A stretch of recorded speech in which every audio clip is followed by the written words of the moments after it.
2022 has been an absolutely incredible year. The sheer amount of watches I was lucky to see, hold and film was unlike any year before. Today I will talk about 10 watches I saw that shocked me and I would love to own one day. I wanted to do a top 20 or 50, but the video would be just too damn long. If you wanna see more, there's of course a library of videos we pushed out this year for you to enjoy. This list will be in no particular order because I refuse to choose my favorite.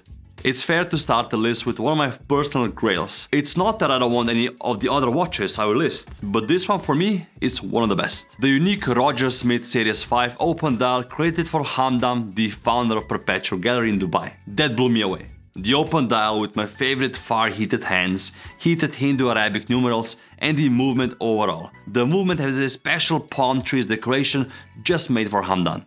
Really unique and overall a joy to see in person. The price for this beauty is around $800,000 to $1 million. Anything would happen in today's market. Next is the Christian Klings Piece Unique. I had the pleasure of meeting Mark Cho, a great watch collector and co-founder of the Armory and the co-owner of Drake's. He let me borrow his Klings for a full review and I was so excited. It's just so damn rare that I can't even describe it to you guys. The whole watch, including the movement, was made just for Mark. Yes, a actual one-of-one in its purest form. The bridges are beautifully decorated, polished and overall it's just a movement design I just wish Christian made more of.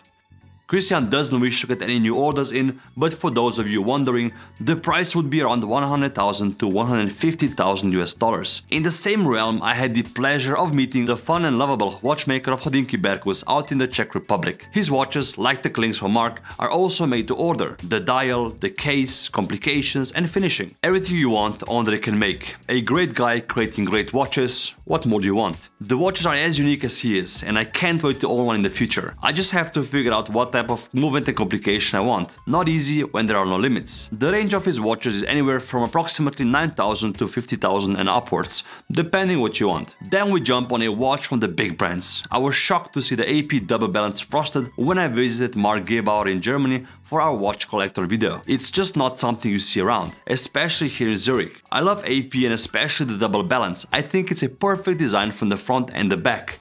It's modern and at the same time features old school decoration techniques of skeletonization. Mark's watch is crazy because of the frosted finish on the case and bracelet, which only AP can make, and the rainbow baguette bezel is ridiculous. A wild piece which I would love to own. The current price is around 350,000 euros. Where do I begin with when I describe Jacob&Co watches? Online they get villainized, offline they get prayers. It's just one of those brands. Personally, I love them.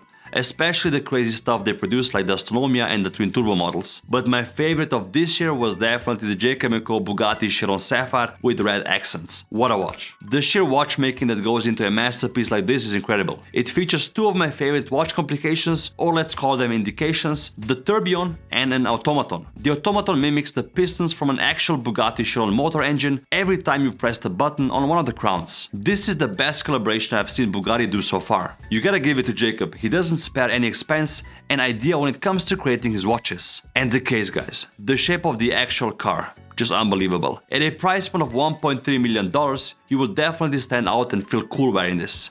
Let's now jump back into the niche world of independent watchmaking with a watchmaker that I follow for a while now, Remy, a tourbillon watch in its purest form. Nothing extravagant and flashy, just classy watchmaking from a passionate guy. The big tourbillon is prominently held by a tall bridge, the minute track is floating above the dial, and the sapphire crystal is nicely domed, allowing you to see components from all the angles. For his first production watch, it's definitely something I can stand behind and admire. The price tag on that beauty was 85,000 euros before taxes. I say was, because it's of course sold out. He's working on something new, so stay tuned. Another watch I would love to own is Bexei. It's a brand I never covered so far, but you will see more live footage on this channel in 2023, I promise. I have known the brand for years now and always drooled over the watches once I saw them at Baselworld when it still existed. At Watches and Wonders this year, there was also an exhibition held by the Academy of Independent Watchmakers and I had to go and check them out. There I saw the latest Bexei Dignitas Pure Project 20. What a freaking watch. The dial finishing technique and movement finishing are out of this world. What you're seeing is a hot hammered zirconium dial and bridges, heated hands in zirconium case. The man makes insane and strictly limited watches. I had the pleasure of trying it on the wrist, a moment I won't get anytime soon. If you're lucky to order one, the price is 77,000 euros, but the yearly production is strictly limited.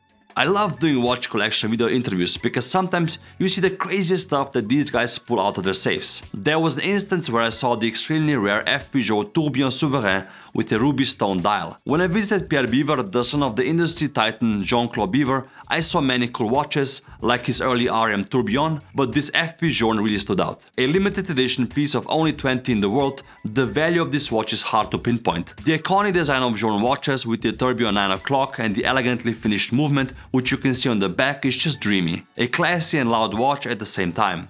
The 8th watch I would love to own is the Theo Auffret Tourbillon Grand Sport. This is another young French watchmaker from Paris, inspiring the next generation of watchmakers. Like Remy, he's won the FP Journe Award for Prominent Young Watchmakers in 2018. His watch combines the intricacy of old-school watchmaking with a modern case and strap design fit for everyday use. The tourbillon is placed at 8 o'clock. The dial, which floats above all the components, is made out of sapphire.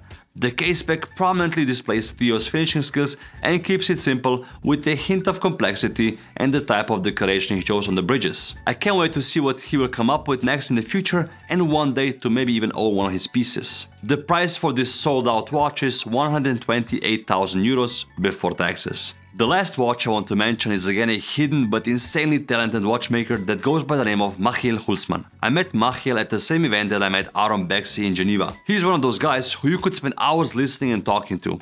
As soon as you talk to him, you realize that he's one of a kind. He's cut from the same cloth as Roger Smith, for example. Michiel makes unique watches in its purest form. The watch I saw was the Tourbillon 101 Solstitium Tourbillon. This is only his second watch and it's entirely handmade, a fact that is important for Dutch watchmaking, and he's currently the only one doing it. I would love to explain you how much he does on his own, but for that I would prefer to direct you to his Instagram account, where you will see that he even makes his own Rubis. And if you follow high-end watchmaking, you will know how crazy and painstaking that is. What I really liked about the dial was the visible unique tourbillon, the spade-tipped hands similar to Roger Smith, and last but not least, a detail that isn't visible at first, the very thin Piguet diamond indexes. They are used for the retrograde tens of minutes at 12 o'clock. This is it, guys, my top 10 watches of 2022, and I can't wait to see more crazy stuff next year.